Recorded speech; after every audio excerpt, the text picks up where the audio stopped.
ಭಾರತೀಯ ಚಿತ್ರರಂಗದಲ್ಲಿ ಎಷ್ಟೋ ನಟ ನಟಿಯರು ನಡೆದು ಬಂದಿರುವಂತಹ ಹಾದಿಗಳ ಬಗ್ಗೆ ನಾವು ಈಗಾಗಲೇ ತೋರಿಸಿದ್ದೀವಿ. ರಜನಿಕಾಂತ್, ಡಾಕ್ಟರ್ ರಾಜ್ಕುಮಾರ್ ಹಾಗೆ ಯಶ್ ಅವರ ಬಗ್ಗೆ ಕೂಡ ನಿಮ್ಗೆ ಗೊತ್ತೇ ಇದೆ. ಆದ್ರೆ ನಾವು ಇವತ್ತು ತಿಂಗಳಿಗೆ 739 ರೂಪಾಯಿಯನ್ನ ಪಡೆದುಕೊಂಡುತ್ತಿದ್ದಂತಹ ಒಬ್ಬ ಸೂಪರ್ ಸ್ಟಾರ್ ನಟ ಈಗ 360 ಕೋಟಿಯ ಒಡೆಯನಾಗಿದ್ದಾನೆ. ಇವರು ದಕ್ಷಿಣ ಭಾರತದಲ್ಲಿ ತುಂಬಾ ಹೆಸರನ್ನ ಮಾಡಿದ್ದಾರೆ. ಅವರು ತಮಿಳಲ್ಲೇ ನಟನೆ ಮಾಡಿದ್ರು ಕೂಡ ತಮಿಳು, ತೆಲುಗು, ಕರ್ನಾಟಕದಲ್ಲೂ ಕೂಡ ಅವರ ಅಭಿಮಾನಿ ಬಳಗವನ್ನ ಹೊಂದಿದ್ದಾರೆ. ಹಾಗಾದ್ರೆ ಯಾರು ಈ ನಟ? ಅವರು ಬೆಳೆದು ಬಂದ ಹಾದಿ ಹೇಗಿತ್ತು? ತಂದೆ ದೊಡ್ಡ ಹೀರೋ ಆದ್ರೂ ಕೂಡ ಮಗ ಒಂಚೂರು ಕೂಡ ಗರ್ವವನ್ನ ತೋರಿಸ್ಕೊಳ್ದೆ, ಅಹಂಕಾರವನ್ನ ತೋರಿಸ್ದೆ ಚಲನಚಿತ್ರಕ್ಕೆ ಕಾಲಿಟ್ಟಿದ್ದು ಹೇಗೆ ಅನ್ನೋದ್ರ ಬಗ್ಗೆ ಕಂಪ್ಲೀಟ್ ಡೀಟೇಲ್ಸ್ ಅನ್ನ ಕೊಡ್ತೀವಿ. ಈ ವಿಡಿಯೋ ಕೊನೆ ತನಕ ನೋಡಿ. ಟಾಲಿವುಡ್ ಸೂಪರ್ ಸ್ಟಾರ್ ಸೂರ್ಯ ಬಗ್ಗೆ ವಿಶೇಷವಾಗಿ ಹೇಳಬೇಕು ಅಂತೇನಿಲ್ಲ.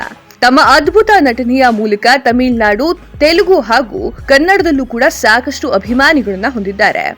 ಕೇವಲ ಹೀರೋ ಓರಿಯೆಂಟೆಡ್ ಸಿನಿಮಾಗಳು ಮಾತ್ರ ಅಲ್ಲದೆ ಸುರರೈ ಪೋಟ್ರು ಹಾಗೂ ಜೈಬೀನ್ನಂತಹ ಸಾಮಾಜಿಕ ಸಂದೇಶವನ್ನ ಸಿನಿಮಾಗಳನ್ನ ಮಾಡುವ ಮೂಲಕ ಸಿನಿ ರಸಿಕರ ಮನದಲ್ಲಿ ತಮ್ಮದೇ ಆದ ಸ್ಥಾನವನ್ನ ಪಡೆದುಕೊಂಡಿದ್ದಾರೆ. ಜೊತೆಗೆ ಸಿನಿಮಾದಿಂದ ಆಚೆಗೆ ಸಾಮಾಜಿಕ ಸೇವೆಗಳಲ್ಲೂ ಕೂಡ ತೊಡಗಿಕೊಂಡಿದ್ದಾರೆ ಸೂರ್ಯ. ಎಷ್ಟೋ ಜನರ ಬಾಳ್ನಲ್ಲಿ ನಿಜವಾದ ಹೀರೋ ಅಂತ ಅನಿಸಿಕೊಂಡಿದ್ದಾರೆ. ಸೂರ್ಯ ಇತ್ತೀಚೆಗೆ ತಮ್ಮ 49ನೇ ವರ್ಷದ ಹುಟ್ಟುಹಬ್ಬವನ್ನ ಆಚರಿಸಿಕೊಂಡ್ರು. ಈ ವೇಳೆ ಅವರಿಗೆ ಶುಭಾಶಯಗಳ ಮಹಾಪೂರ್ವೇ ಹರಿದು ಬಂತು ಅಂತಾನೆ ಹೇಳಬಹುದು. ತಮಿಳುನಾಡು ಚಿತ್ರರಂಗದಲ್ಲಿ ಸ್ಟಾರ್ ನಟರ ಸಾಲಿನಲ್ಲಿ ಸೂರ್ಯ ಮುಂಚೂಣಿಯಲ್ಲಿದ್ದಾರೆ. ಪ್ರಸ್ತುತ ಅವರ ಸಂಭಾವನೆಯೂ ಕೂಡ ಕೋಟಿಗಟ್ಟಲೆ ಇದೆ.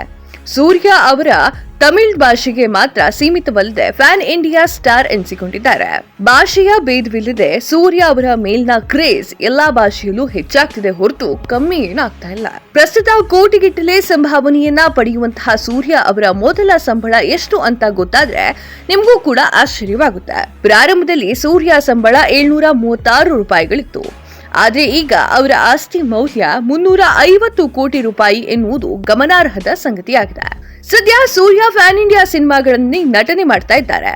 ನಿರೀಕ್ಷೆಗೂ ಮೀರಿದ ಬಜೆಟ್ನಲ್ಲಿ ಕಂಗುಬಾ ಸಿನಿಮಾ ತಯಾರಾಗ್ತಾ ಇದೆ.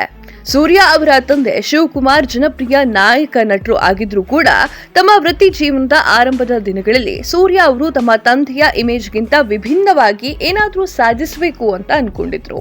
ಆರಂಭದಲ್ಲಿ ಸಿನಿಮಾವನ್ನ ಬಿಟ್ಟು ಗಾರ್ಮೆಂಟ್ಸ್ ವ್ಯಾಪಾರಕ್ಕೆ ಇಳಿದಂತಹ ಸೂರ್ಯ ಮೊದಲು 736 ರೂಪಾಯಿಗೆ ಬಟ್ಟೆ ಕಾರ್ಖಾನೆಗೆ ಕೆಲಸವನ್ನ ಕೂಡ ಮಾಡಿದ್ರು. ತಾನು ಒಬ್ಬ ನಟನ ಮಗ ಅಂತ ಗುರುತನ್ನ ಮರೆಮಾಚಿಕೊಂಡಿದ್ರು.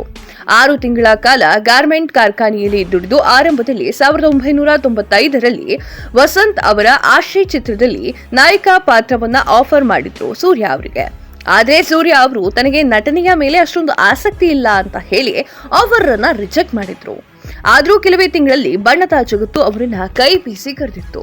1997ರಲ್ಲಿ ವಸಂತ್ ನಿರ್ದೇಶನದ ಮತ್ತು ಮಣಿರತ್ನಂ ನಿರ್ಮಾಣದ ನೆನುಕ್ಕು ನೇರ್ ಚಿತ್ರದ ಮೂಲಕ ಸೂರ್ಯ ಅವರು ಪಾದಾರ್ಪಣೆಯನ್ನ ಮಾಡಿದ್ರು.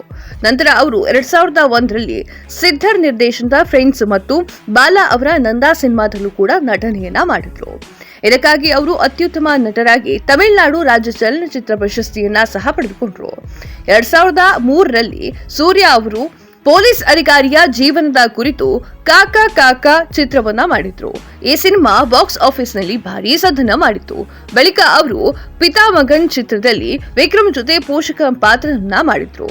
ಈ ಸಿನಿಮಾಗಾಗಿ ಫಿಲ್ಮ್ ಫೇರ್ ಅತ್ಯುತ್ತಮ ಪೋಷಕ ನಟ ಪ್ರಶಸ್ತಿ ಕೂಡ ಗೆದ್ದಿದ್ರು.